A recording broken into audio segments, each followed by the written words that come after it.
Bassekou, RPG Arc-en-Ciel, est-ce que le militant blogueur Al-Sisi a été arrêté? C'est une question. Oui, effectivement, nous avons eu la confirmation à travers des sources proches de l'ancien parti au pouvoir. J'ai pu échanger avec des jeunes qui étaient même avec lui. Il a été interpellé après leur invitation pour accompagner l'ancien secrétaire permanent, je crois non, le secrétaire permanent du RPG Arc-en-Ciel au siège de l'UFDG qui célébrait ses 16 ans. Et c'est donc le samedi dernier. Le samedi dernier, c'est juste après le siège, en revenant, qu'il a été arrêté, descendu de sa voiture par des hommes encagoulés.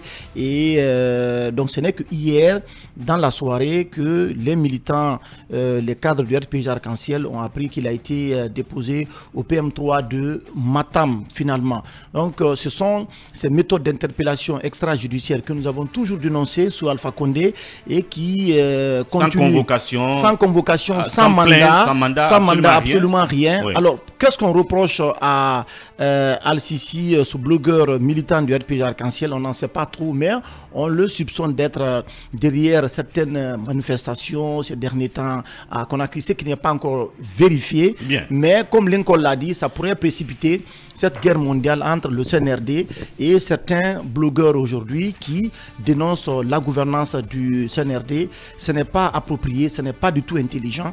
Et surtout, moi, je voudrais interpeller le ministre de la Justice, Charles Wright, puisqu'il est le ministre des droits de l'homme, garde des Sceaux. Il doit sévir contre ces pratiques, quelles que soient ces personnes qui sont derrière ces méthodes d'interpellation extrajudiciaire. Parce que deux fois, c'est comme ça, ça a été le cas de Lamine Ouaraba ici, qui a été interpellé. Après, on dit que non, c'est pas la justice, c'est pas un procureur qui a donné instruction à des officiers de police judiciaire, c'était des personnes qui sont tapées dans l'ombre. Ce sont des pratiques qu'il faut arrêter. Bien. Parce que ça ne fait pas honneur à notre pays, ça viole plusieurs dispositions du code pénal. Et des engagements même du CNRD, et des engagements contenus dans la charte, effectivement.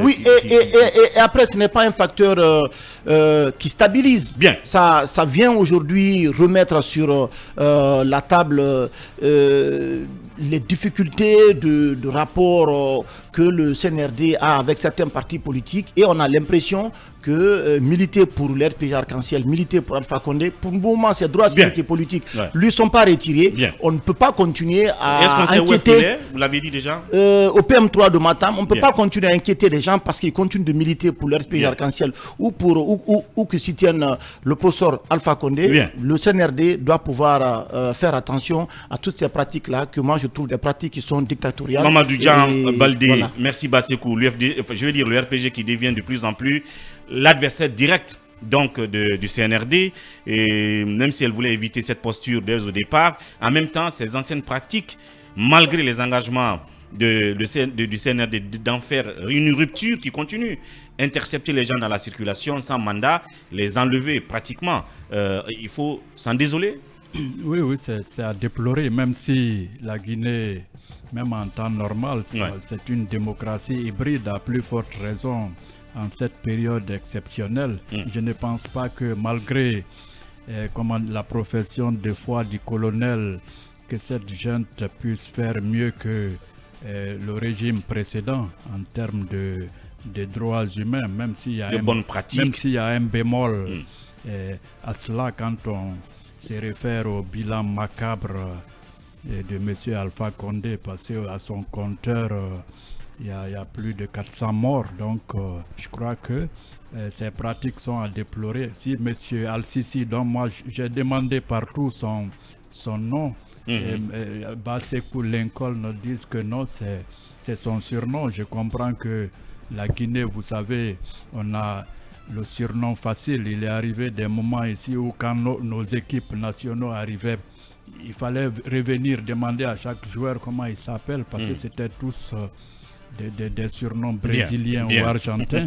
Donc je crois que la justice doit, comment dirais-je, se mettre en avant pour qu'on nous évite de telles pratiques. Surtout le bras droit humain, n'est-ce pas, de la justice. Donc, oui, le garde des Sceaux. Le garde des Sceaux. Si M. Al-Sisi, si on lui reproche quelque chose, qu'on lui adresse une convocation dans les normes, qu'on ne vienne pas l'enlever comme quelqu'un qui va se soustraire à la justice. À la justice. Cabinet Fofana là-dessus.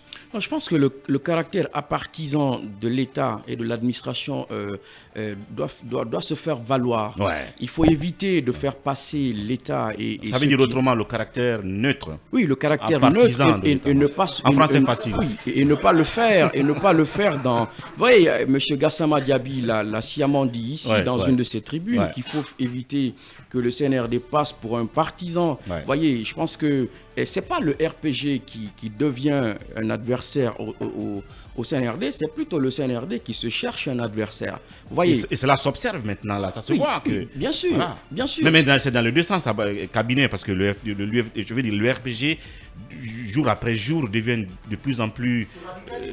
se radicalise contre le régime, ça se sent dans les discours, dans les critiques assénées au CNRD. Ce qui peut se comprendre. Oui.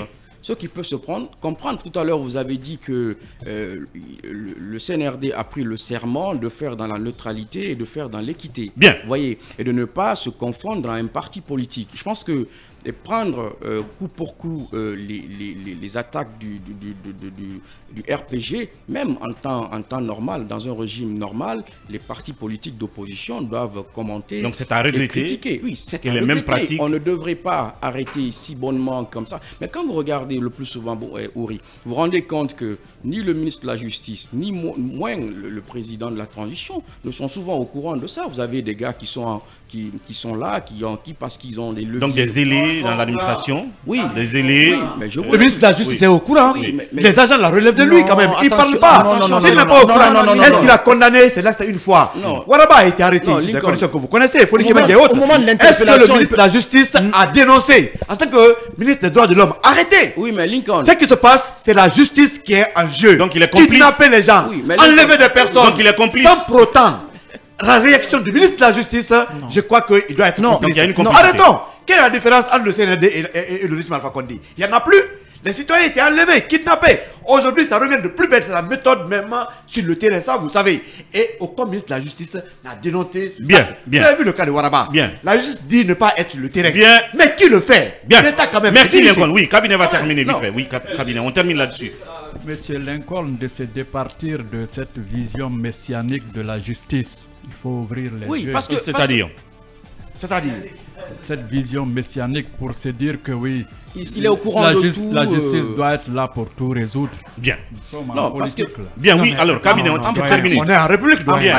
En pratique, merci. On est en République. Pour terminer. Certes, c'est pas incompréhensible que le garde des Sceaux ne soit pas au courant de ce qui se passe dans son secteur. Je suis d'accord avec Lincoln, mais sauf qu'en revanche, il arrive le plus souvent que des gens agissent sans aucune autorisation, parce que tout simplement, ils sont dépositaires d'une infime partie du pouvoir. Et ils l'exercent comme ils veulent. Et après, on se rend compte, vous avez vu même le cas de Waraba, il a été tout simplement relaxé parce qu'on n'avait rien contre lui. Des agents qui peuvent agir comme ils veulent, des administrateurs parce que... On doit les sanctionner. Oui, bien. Je suis d'accord qu'on doit les sanctionner.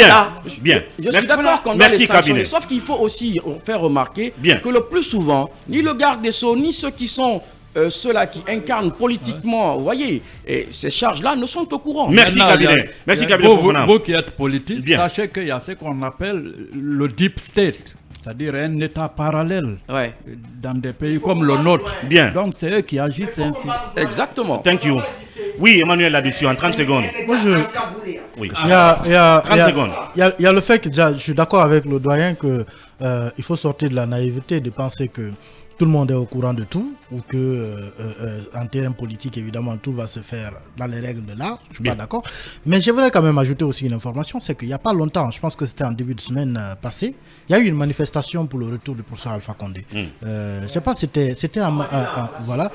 Justement, il fait partie je pense, des organisateurs. Donc on peut bien comprendre derrière, quand on se pose la question. Non, on ne peut pas comprendre. Non, je ne dis pas que ça justifie. Les circonstances de son quand on dit, son arrestation. Attention.